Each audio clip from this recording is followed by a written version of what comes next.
जिसकी जितनी संख्या भारी उसकी उतनी हिस्सेदारी। कवि काशीराम ने सामाजिक न्याय और जनसंख्या के अनुपात में राजनीतिक हिस्सेदारी की मांग को लेकर ये नारा गढ़ा था। अब इस नारे को लगता है कि बीजेपी के नेतृत्व वाली केंद्र सरकार लोकसभा सीटों के परिसीमन में अमल में ला रही है। लेकिन डर यह है कि कहीं हम कम संख्या वाले लोग, कहीं हम कम संख्या वाले क्षेत्र, हम कम संख्या वाले राज्य, चाहे वो उत्तराखंड हो या हिमाचल प्रदेश हो, कहीं इसकी सबसे ज्यादा मार हम ही पर न पड़ जाए। ऐसी आशंका है कि इस नए परिसीमन में और इसको मॉडल मानकर होने वाले भविष्य के विधानसभा सीटों के परिसीमन में सबसे ज्यादा नुकसान हमारे पर्वतीय इलाकों को ही होने वाला है। फिर चाहे वो उत्तराखंड के पहाड़ हों या हिमाचल प्रदेश के पहाड़ हों या जम्मू कश्मीर या फिर नॉर्थ ईस्ट के पहाड़ हों। ऐसी आशंका साउथ के स्टेट भी चला रहे हैं जिन्होंने की जनसंख्या की बढ़ोतरी को कंट्रोल किया हुआ है।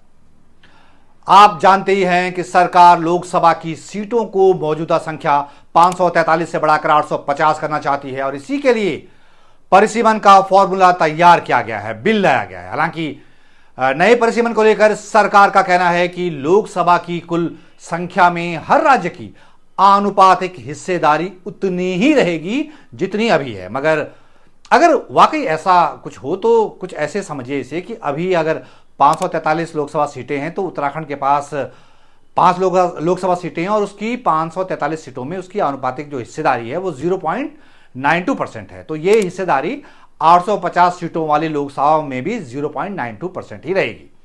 ये सरकार के दावे के हिसाब से जो कैलकुलेशन है वो मैं आपको बता रहा हूं। इसी तरह हिमाचल प्रदेश में 4 सीटें हैं और मौजूदा 543 सदस्यों वाली लोकसभा में उसका हिस्सा 0.74% बैठता है। तो नए परिसीमन के बाद 850 सीटों वाली लोकसभा में भी हिमाचल प्रदेश की हिस्सेदारी 0.74% ही रहने वाली है। इस फॉर्मूले के हिसाब से नए परिसीमन के बाद उत्तराखंड में लोकसभा की सीटें 5 से बढ़कर 7.82 सीटें हो जाएंगी, जिसका हम राउंड फिगर में कहेंगे तो उत्तराखंड में लोकसभा की 8 सीटें हो जाएंगी और हिमाचल प्रदेश में लोकसभा की मौजूदा 4 सीटों में से बढ़कर हो जाएंगे 6.29 सीटें, यानी राउंड फिगर में यह संख्या बनती है 6 सीटें।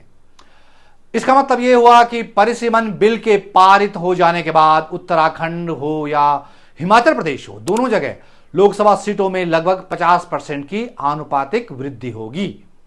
लेकिन ऐसा तब होगा जबकि लोकसभा की कुल संख्या में हर राज्य की आनुपातिक हिस्सेदारी उतनी ही रहेगी जितनी अभी है और जैसा कि सरकार दावा भी कर रही है।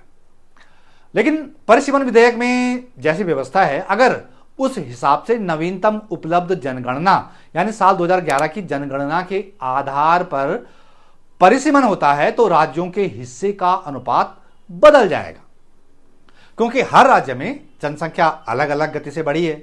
इस हिसाब से अगर उत्तराखंड में सीटें बढ़ेंगी भी तो वो वैसे भी कम बढ़ेंगी और जो भी बढ़ेंगी वो यहां के मैदानी इलाकों की ही बढ़ेंगी, क्योंकि सबसे ज्यादा आबादी वहीं है। पहाड़ तो खाली हो रहे हैं। इससे होगा ये कि देश की संसद में पहाड़ों की आवाज और प्रतिनिधित्व और कम हो जाएगा। लेकिन चिंता की बात सिर्फ यही नहीं है। असली चिंता की बात यह है कि आगे चलकर निकट भविष्य में प्रदेश के भीतर होने वाले विधानसभा क्षेत्रों के परिसीमन भी इसी आधार पर हो सकते हैं। लिहाजा पहाड़ी क्षेत्रों को इसका सीधा सीधा खामियाजा उठाना पड़ सकता है, क्योंकि उन इलाकों की सीटें बढ़ेंगी जहां जनसंख्या ज्यादा है। तो इस मामले में पहाड़ पीछे छूट जाएंगे और उत्तराखंड में राजनीतिक प्रतिनिधित्व में घनघोर असंतुलन पैदा हो जाएगा। भविष्य में मैदानी भागों से ज्यादा विधायक जीत के आएंगे। हरिद्वार हुआ, उधम सिंह नगर हुआ, इन जैसे इलाकों का राजनीतिक प्रभुत्व और बढ़ेगा। वहीं सरकार बनाएंगे, वही अपने हिसाब से सरकार चलाएंगे, वही उत्तराखंड की रीति नीति तय करेंगे। मैदानों के हिसाब से ही सरकार का एजेंडा सेट होगा, उनका वर्चस्व बढ़ेगा और पहाड़ पहले से भी ज्यादा हाशिए पर चले जाएंगे। ऐसी सिचुएशन हो जाएगी कि उत्तराखंड राज्य की मूल अवधारणा ही खत्म हो जाएगी।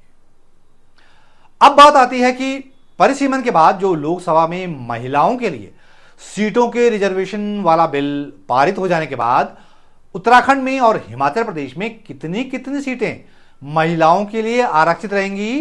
तो 33% सीटों पर रिजर्वेशन वाला कानून लागू हो जाने के बाद उत्तराखंड में 3 लोकसभा सीटें महिलाओं के लिए आरक्षित हो सकती हैं, क्योंकि 8 सीटों का 33% 2.64 बन रहा है, और उसे अगर राउंड में कहेंगे तो व्यावहारिक रूप से 3 सीटें ही मानी जाएंगी। इसी तरह हिमाचल प्रदेश में परिसीमन के बाद लोकसभा की 6 में से 2 सीटें महिलाओं के लिए आरक्षित हो जाएंगी। 6 सीटों का 33% अगर निकालेंगे तो 1.98 आ रहा है, यानी राउंड फिगर में इसे 2 माना जाएगा। तो कुल मिलाकर मॉरल ऑफ द स्टोरी यह है कि जहां आबादी कम वहां कम सीटें या कम प्रतिनिधित्व।